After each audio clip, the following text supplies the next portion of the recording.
So, good morning, everyone. My name is Erin Brown, and I wanted to talk with you.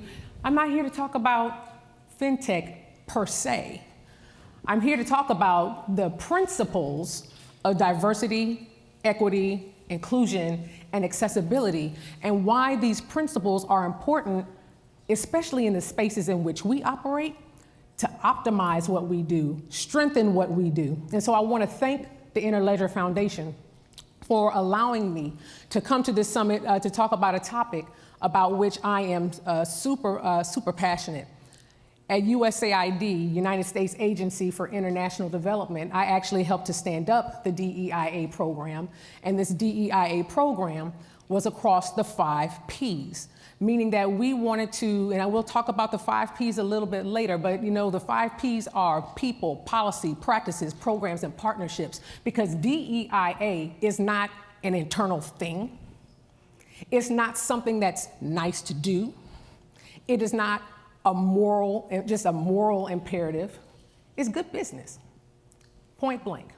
And given the spaces in which we operate, given the diversity of the people that we serve, it is absolutely necessary for us to remain relevant, for our solutions to be viable. And so I, as part of my day-to-day at USAID, I, like many of you, I work towards eliminating poverty by empowering and enhancing the self-reliance of people all throughout the world.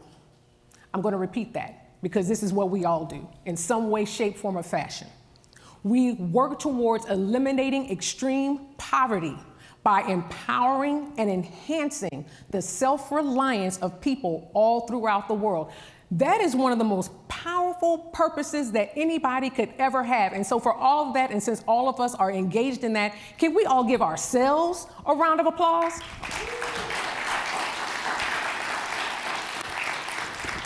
Okay. So is there anybody, I said that I did work at USAID. Does anybody not know who USAID is? I figured that would be the case. And just for you, 3 or 4, I made sure to bring a video. All right. And so would you mind cueing the video for us? Because this is where I work. Hopefully you get a better understanding of what USAID is about.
I get to work there. I get to work there. I get choked up every time I think about it, because I spent 13 years in the private sector. And I was, before I left the private sector, I was a senior principal for the Building Effective Organizations practice in a company, a global consulting firm called Hay Group. And I was concerned about managed revenue, sales revenue, growing my practice, accounts and things like that. And I was like, what in the heck am I doing all of this for?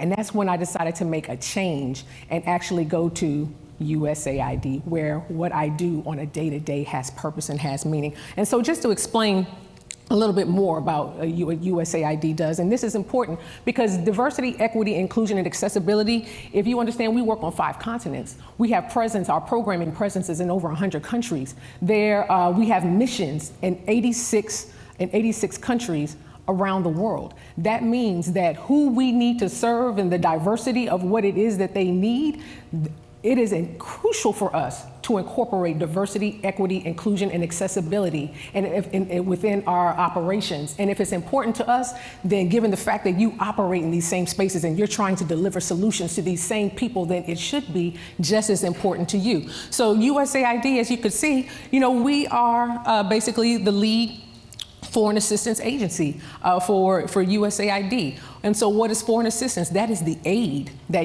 the United States government provides to these developing countries to help with, peace, prosperity, increased stability, and again, help to elevate out of extreme poverty. And so what that foreign assistance what that aid looks like is through acquisition and assistance. What do we mean by acquisition? We mean, in fact, let me take a step back. USAID we aren't the executors. We provide the funding. We design and we work with partners, host country partners, to design the programs. And then we provide money to implementing partners to deliver the solutions. How do we do that? We do that through contracts. We do that through grants. We do it through cooperative agreements and other assistance mechanisms. But at the end of the day, and I know that there are a number of you that are grantees here from Interledger, but just to give you an understanding, USAID obligates $35.91 billion with a B. With a B, right? In fiscal year 22, and our fiscal year is October, so fiscal year 22, that's October 1st of 2021 to September 30th of October 2022. In 1 year, $35.91 billion with a B. In grants, that was $21.1 billion of that was in grants alone. From a total of new awards from an outlays perspective, that's 2,960 new awards. We are in the business of giving money, from an acquisition, from a contracts and grants, cooperative agreements perspective, or in government to government assistance. So that means that when we're thinking about who we give the money to, why we give the money to them, if we have a single story or a single focus or a single perspective as we're doing this, then there's no way in the world that we'll be able to achieve sustainable development outcomes. And so this is what USAID does. And oh, by the way, the sectors in which we operate, a number of different sectors, whether it be, conflict prevention and stability, whether it be democracy and governance, global health, which is the biggest part of our portfolio. Whenever you see, just think of a USAID, when there's an earthquake in Nepal, who are the first responders from the United States government? USAID. When there's an Ebola crisis that is impacting the continent, who are the first ones there? USAID. When it comes to the work that we're doing to help to promote and build infrastructure, health systems in countries, that is USAID. That is what it is that we do. But who is USAID? So USAID, because we're a government agency, you will probably think that, hey, you're all American, and so you as Americans probably all think the same way, have the same perspective, and you would be absolutely 100% incorrect.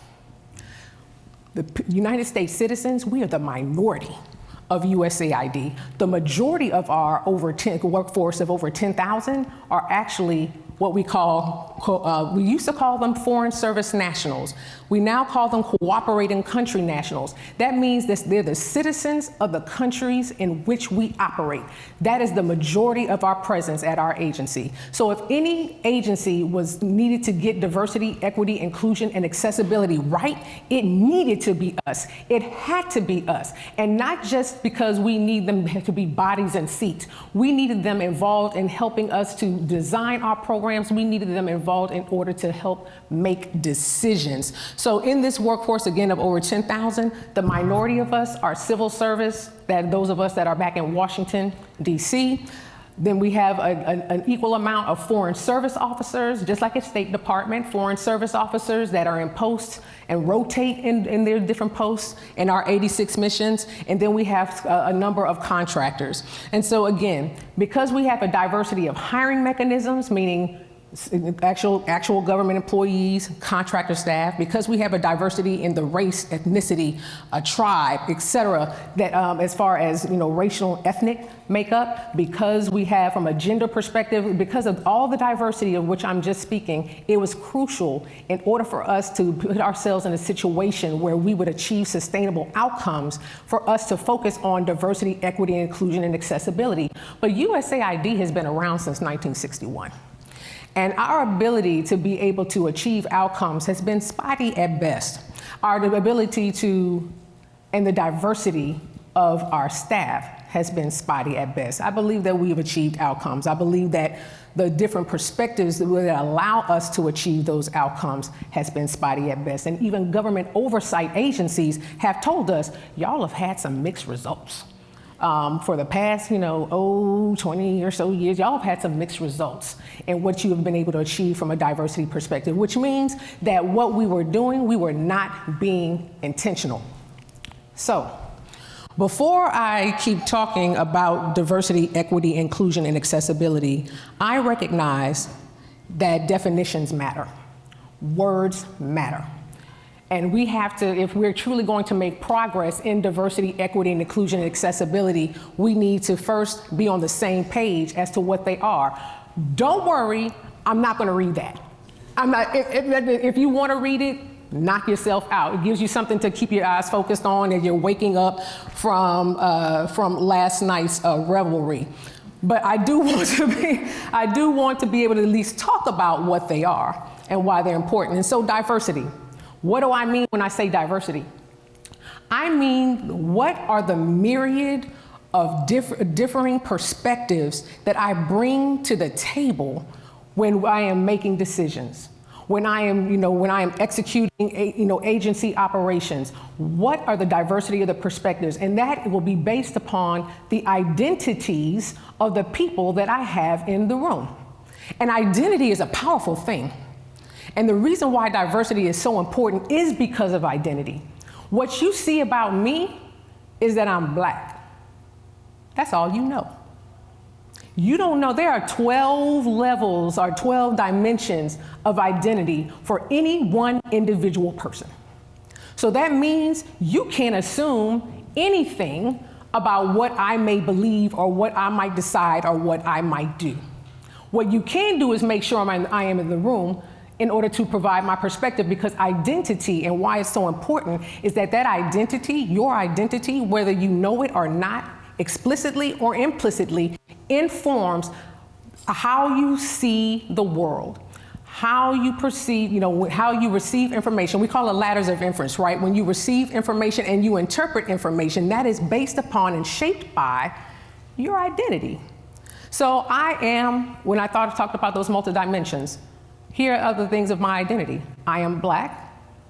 I am a woman. I identify as a woman. I'm heterosexual. I'm Catholic. I'm a daughter and caregiver of a mom who has dementia, right? I come from a middle class background.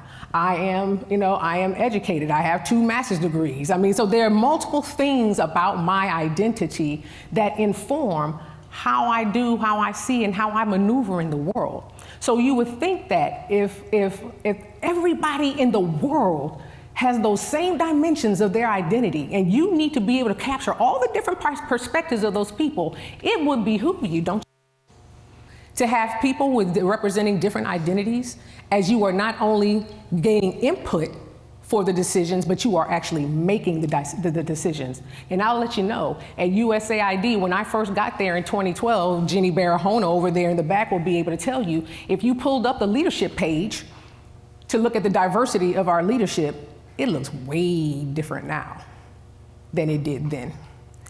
What it looked like then, my colleague, Ambassador Gina Abercrombie Winstanley, who is the Chief Diversity Officer at State Department, she said pale, male, and Yale. That's it. That's what it looked like, with few exceptions, right? And so if you have all of those folks that share the same identity making decisions, don't you think that perpetuates groupthink, right? How robust are your solutions if you're all thinking the same anyway? Yeah? So that's why diversity is important. Now let's check to the E, equity. For that, I'm actually going to move to this slide because people confuse, again, words matter, equity and equality.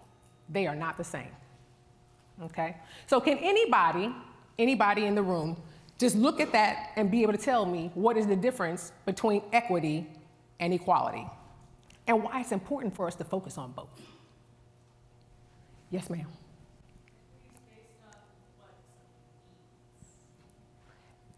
Could you say that louder, please?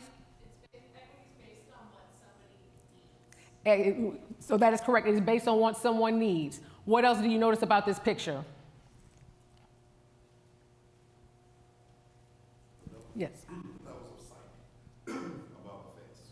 Hmm? Everybody's head and equity is the same. Whereas the equality is different,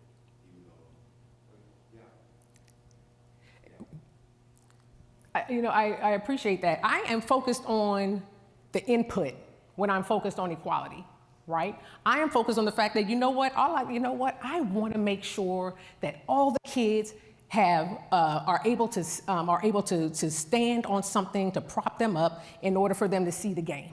I just want to make sure every kid has a box. That's all I'm focused on. They just need a box. And it's going to be amazing. And yeah, this one still can't see with that same box. I just want to make sure that they have the same. It's important for fairness for all of us to have the exact same number, exact same height, same, because we believe in principles of fairness and we equate fairness with same. That's equality, right? Getting to equity. Clearly, we've got that is really about what is it that we want them to be able to do? What is the outcome that we are trying to achieve? The outcome is not that, the desire for me is not that out of fairness, everybody has the same box. The outcome that I want to achieve is the fact that you can see. I need you to be able to see. And in order for everyone to be able to see, I might have to give one child one more box in order for them to see. I have one kid, you don't get a box. You can see. And if what I care about is that you can see, that's what equity is. And for this one child, all you need is one. But at the end of the day, what I've wanted to make sure that everyone has been able to do is to enjoy the game. Don't you think that's also fair? Right? And so when you're thinking about the solutions that you're providing, and I hear about financial inclusion, it's like access. Is all access equal? Does everyone have the same need? Are some people starting from a different vantage point? And somehow the solutions need to be crafted differently in order to better address all the needs of the various identities, populations that you will serve. Okay, so that's where we're going to go with equity versus equality. Inclusion. This is and from an internal perspective, am I creating an environment that is welcoming for all, for everyone that feels like they belong? The fact that I am not just that I have you here. It's not just great that you're here, that you're involved in actually helping to make decisions and that your voices and perspectives are represented at the table. That is inclusion. So I heard from a couple of sessions that, we gathered input. That's great. That's one level of inclusion. What's the next level? How exactly are you not just gathering input, but you're also engaging and help in making decisions? How are you creating agency? How are you creating shared ownership in this? I was listening at a session yesterday about community and sustainability. And that is what inclusion is. That is, that whole sense of community and that sense of belonging, that sense of shared ownership, that is inclusion. And that is a necessary condition for us to achieve the sustainable outcomes that at least those of us at USAID are trying to achieve. And I would think that those of you that are looking to in the financial inclusion and fintech spaces are actually looking to achieve as well. And then there's accessibility. That's the one that nobody's really talking about, but in the US government, we are. And accessibility is about, are we thinking about those that have physical or mental impairments and what they may need in order to be able to live out their lives with dignity and respect, okay? So that's what accessibility is. I'm gonna move forward. So hopefully now we're all on the same page with what we mean by DEIA. And so from a USAID perspective, why did that matter? We've been in existence since 1961, haven't focused on it. Why do we care now? Let me start at the bottom. It's a US government priority.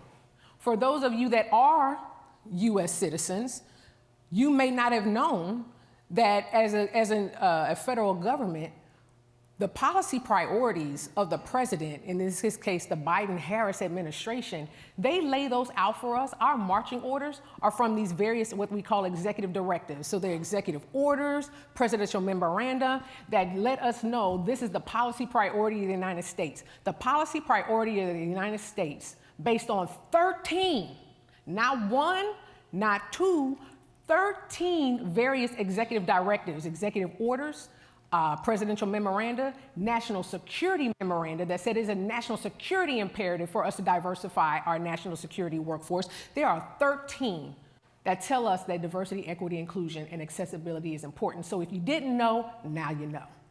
It is definitely a priority to this administration. So why does it matter to USAID? First and foremost, it's a US government priority. Two, it helps us to achieve better outcomes. I've spoken to this before, but when it comes to the diversity of the people that you have in the room, those that are even outside of the room and that you still find a way to meaningfully engage in collecting their input and involving them in the decisions, it leads to better development outcomes for us. It better promotes innovation because when you have a group of people with the same perspectives, it's really hard to innovate.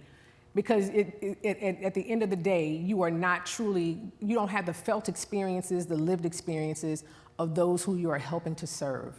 And the only way that innovation is truly impactful is when you have those diversity of perspectives. And then of course, from a risk perspective, hey, there are things that you miss. When everybody thinks the same, you're gonna miss something.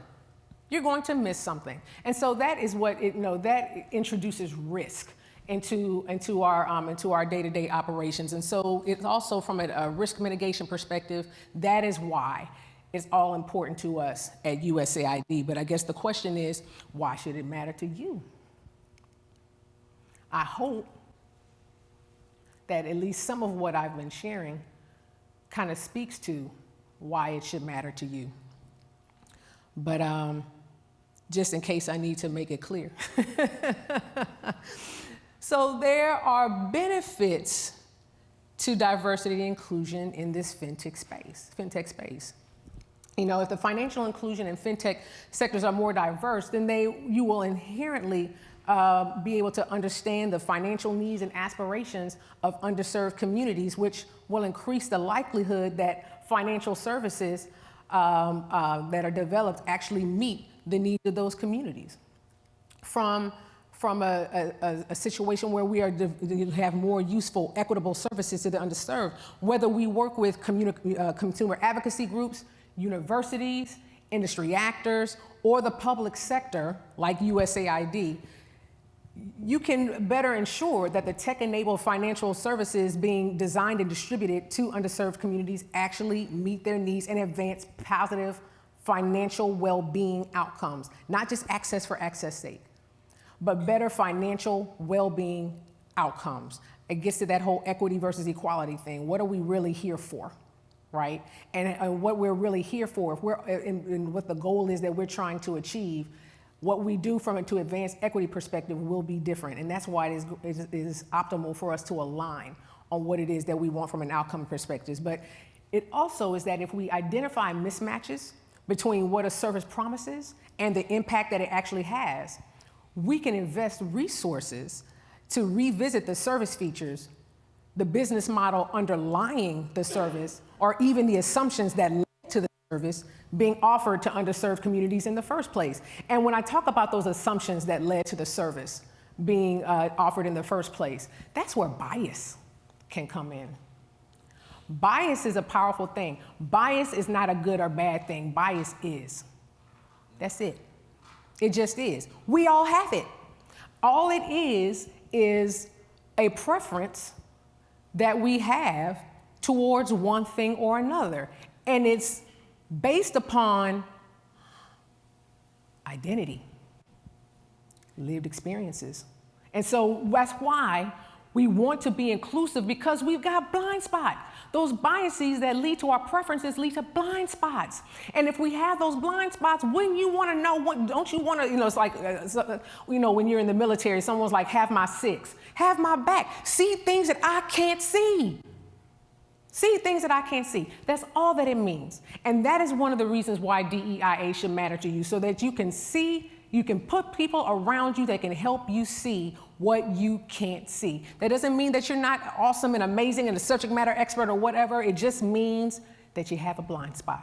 We all have them, and it's just our duty to make sure that we protect ourselves, that we mitigate that risk. And then the last thing, of course, is from a laws, regulations, and oversight perspective. Because from a DEIA perspective, one issue that can be pursued is ensuring that the policymakers and oversight bodies, that they themselves are diverse. And USAID, of course, in some of our work, we are helping towards that right through our democracy and governance work. And so that those oversight bodies themselves are diverse and are equipped with evidence, and we need to give them the robust, diverse perspectives through that evidence that helps shape the sound and equitable policies.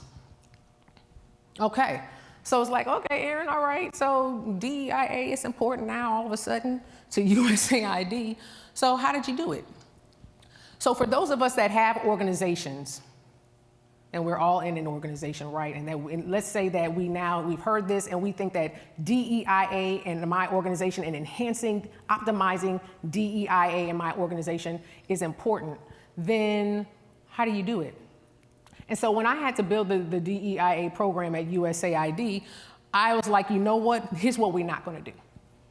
What we're not going to do is say, oh, it's nice to have, it's something extra to do, because I already knew that it was going to fail. I already knew that it's just training. We're going to train people on DEIA. No.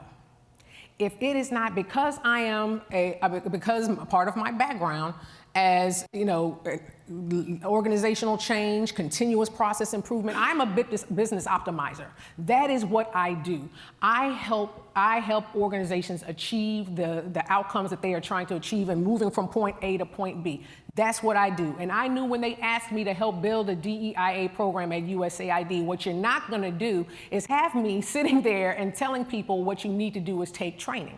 Because that in and of itself is not going to make it stick. What's going to make it stick is if we use a framework, that 5 Ps, people, policies, practices, programs, and partnerships, and ensuring that we are intentional across all of these dimensions. And dare I say, because I love alliteration, I'm the daughter of a retired English teacher. She taught English for 50 years. I love alliteration. It is amazing. That's why I had the 5 Ps, but because I just wanted, I'm an overachiever, so let me throw in a 6th.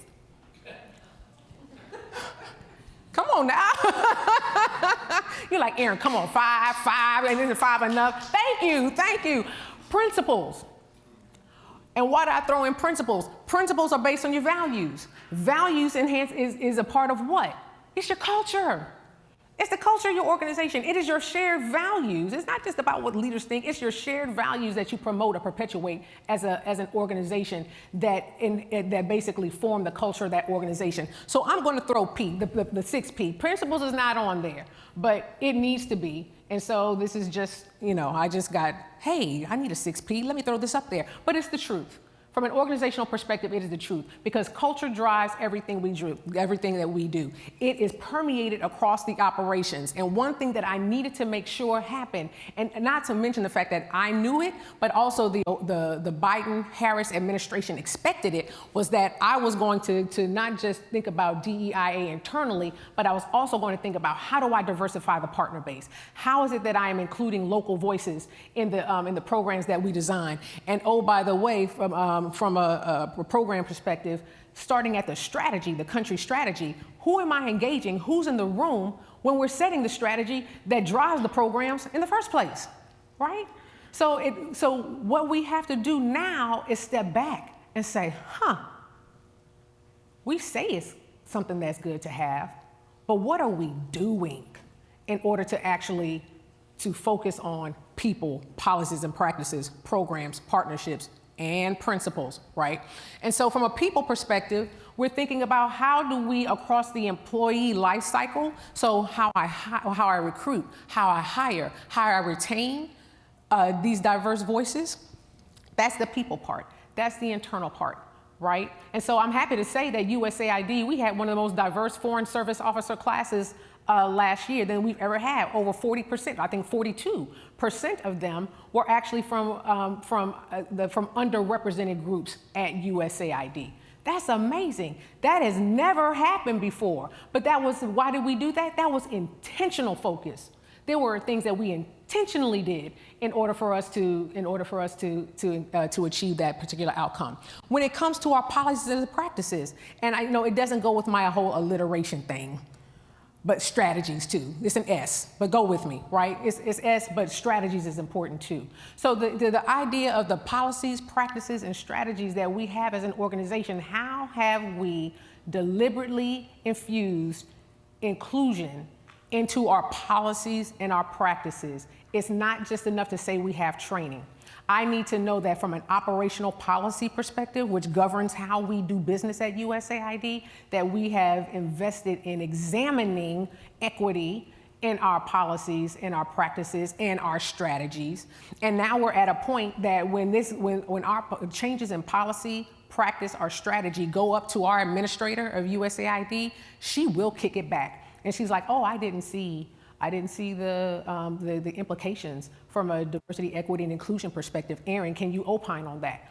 Wow, that's never happened before. But we have an administrator at USAID now that cares. And oh, by the way, we have a president of the United States that now has it as a policy imperative. And oh, by the way, they are paying attention. When my stuff was late for an equity action plan, Ambassador Susan Rice did reach out to the head of my agency and go, where's this equity action plan? I'm expecting to see it. And then she reaches out to me, Erin, I know you thought it was important. Where is it? There's accountability baked in into what it is that we do. Programs, partnerships, again, I've spoken a little bit to that, but that's a frame that we now use that if we have, it's a check. It's a check that we do on ourselves. And I guess the question that I have for you is, how can you do that within your own organizations in order to optimize the integration of diversity, equity, inclusion, and accessibility across your operations? So if we truly want to achieve more sustainable outcomes, and we can't do outside what we don't first do inside, full stop. You can't do it out there if you're not doing it within your organizations. It's not possible. It's not possible. And so I guess the question is, how will you take on advancing diversity, equity, and inclusion and accessibility? I applaud Interledger Foundation. When Brianna did her presentation on Friday and she pulled up who was part of the decision makers in Interledger, I was like, wow. That ideally is what we would all hope to see. And so at the end of the day, again, it will take all of us. Inclusion, just to let you know, we talk a lot about financial inclusion, which is why I wanted to align on definitions. In financial inclusion, and what I mean when I say inclusion is different. So financial inclusion, you mean access, increasing access to all. And when I say inclusion, I mean how we're engaging in order to engaging people in the actual decision making so that they have ownership and agency in the solutions that it is that we're developing.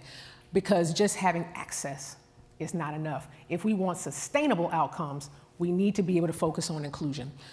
Second, technology is not a shortcut to better financial outcomes. It's a shortcut to access. It's not a shortcut to better financial outcomes. Right? And if, again, we're wanting to focus on equity, then what we're looking for is how do we embed the diversity, equity, inclusion, and accessibility principles into all it is that what we do. And then we can use the 5 Ps as a rubric. As you are engaging about your day-to-day operations, how are you integrating across our 6 P, principles, the people, the policy, the practices, the programs, and the partnerships. Have a checklist. Doesn't have to be anything major. Have a checklist. Have a pause and reflect upon how we are integrating all of those Ps across what it is that we do. And I guarantee you that when you do so, that the diversity of your organizations, the way in which you include and engage not just people within your organizations, but with stakeholders, and how you define equity, and that you focus not just on equality, but equity, I can guarantee you that you will work towards more sustainable outcomes in the end. And so with that, that is all that I have. Thank you very much.